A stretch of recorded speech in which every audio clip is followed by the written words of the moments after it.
క్రీడలు మైదానాల్లో ఉంది, జీవితం అంతా క్రీడల్లో ఉంది, ఆరోగ్యం ఆటల్లో ఉందన్న వారి ఆలోచనల మేరకు దాదాపు 2 సంవత్సరాల నుంచి తెలంగాణ స్పోర్ట్స్ అథారిటీ, తెలంగాణ ప్రభుత్వ క్రీడా శాఖ ఒక యజ్ఞంలాగా అనేక క్రీడా కార్యక్రమాలు చేపడతా ఉంది.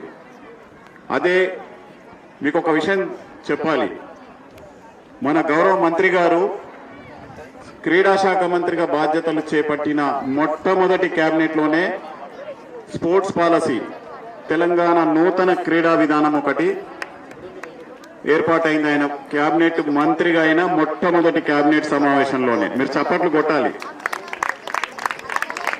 ఆయన ఆలోచన ఏంటంటే పల్లెల నుండి ప్రపంచ ఛాంపియన్లు కావాలి, మట్టిలో మాణిక్యాలు వెలికి తీయాలి, వారి ప్రతిభకు స్థానం దక్కాలి.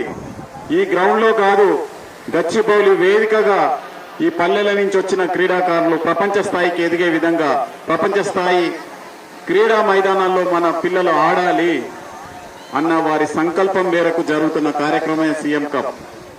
తెలంగాణ స్పోర్ట్స్ అథారిటీ ఇది 2వసారి నిర్వహిస్తోంది.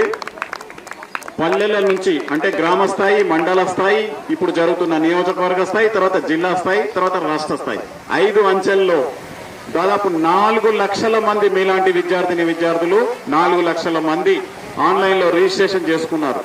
ఈ రిజిస్ట్రేషన్ చేసుకున్న విద్యార్థుల డేటా ఎక్కడికి పోదు.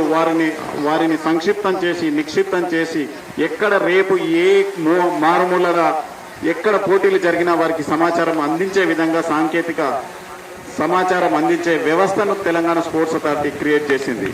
మీకు ఎక్కడ రాష్ట్రంలో ఏ పోటీ జరిగినా అందులో మీరు ఎలిజిబిలిటీ ఉంటే ఆటోమేటిక్గా మీకు సమాచారం అందించే విధంగా తెలంగాణ స్పోర్ట్స్ అథారిటీ ఈ సీఎం కప్ ద్వారా చేస్తూ ఉంది. కాబట్టి వాడుకోవాలి, ఆడుకోవాలి, ఎదగాలి, నిలబడాలి.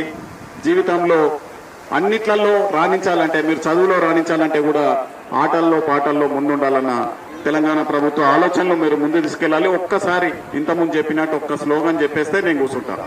మత్తు వదలండి,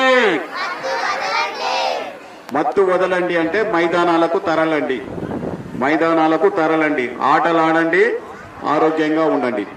ఒకసారి చెప్పండి, మీరు ఎంత తొందర చెప్తే ప్రోగ్రామ్ అంత తొందర అయిపోతుంది. మత్తు వదలండి, చేతి లేపి గట్టిగా మత్తు వదలండి, మత్తు వదలండి, మత్తు వదలండి, ఆటలాడండి.